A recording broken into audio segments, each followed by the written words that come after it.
Good afternoon. I'm Tyler Marr in the paNOW newsroom. While 64 matches later, and France has won the World Cup. They just beat Croatia 4-2 to take the title. Now, millions of people were watching from home on their televisions in Moscow or gathering in public squares. One of those people who had an interesting experience was our very own voice of the Prince Albert Raiders, Trevor Redden. He was taking some time away from the ice and just happened to be in Croatia to watch the big match. I spoke with him on what that experience was like. Trevor, tell us, you are in Croatia right now. The match just finished up. France did end up winning, but tell me, what was it like to be there and watch this with the people in Croatia? I don't know. It's hard to even describe. It's just such a different level. I mean, we're in Dubrovnik, it's like an old walled city, history dating back 2,000 years. And in the middle of the walled city, out in the town square, there was, I don't know, like probably 5,000-6,000 people gathered watching it in the main square. And then aside from that, down every little alleyway, there was little cafes and restaurants, and maybe 100-200 people watching in each little area. We flew into Dubrovnik this morning about 8 o'clock, and everybody from the people waving in the plane to the people checking your passport were wearing Croatia jerseys.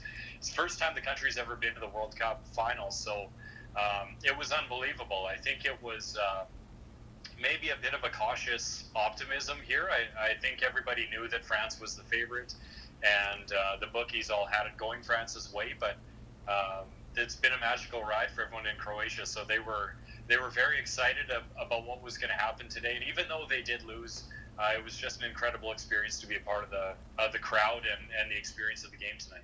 For sure. And tell me a little bit more about that from your experience. You know, you're just on some holidays, taking a break from spending time at the Art Hauser Center with the Raiders. And so what was it like to just happen to be in Croatia and to get to experience this? Is this your first time experiencing a World Cup on this sort of level?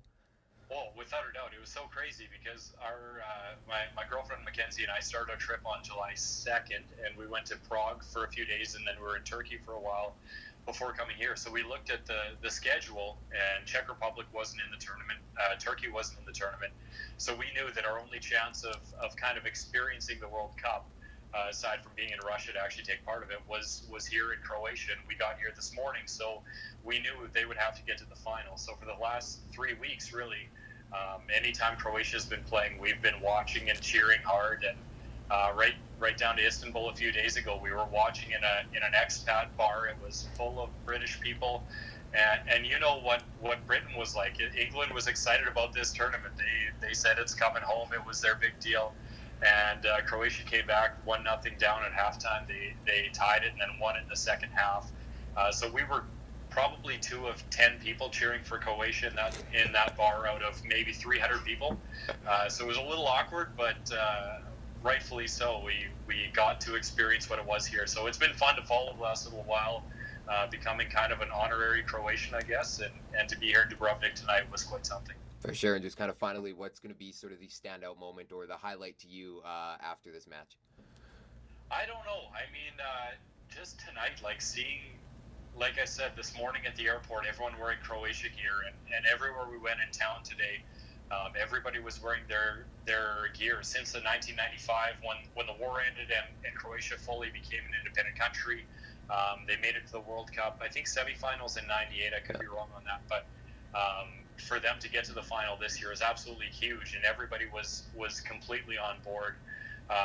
That and dating back the last couple of weeks to cheering for them and seeing these improbable wins over England and Russia has been really exciting. So it's been a lot of fun, but tonight in the square here in Dubrovnik was something like I've never experienced. I mean, the only thing I can compare it to maybe is 2010 Olympics in Canada when Team Canada beat USA in Vancouver in Vancouver in overtime. That was quite something, but to be out in the square in the home country, such an improbable run was second to none. Perfect. Well, thank you, Trevor, for giving us that, and enjoy the rest of your time in Europe.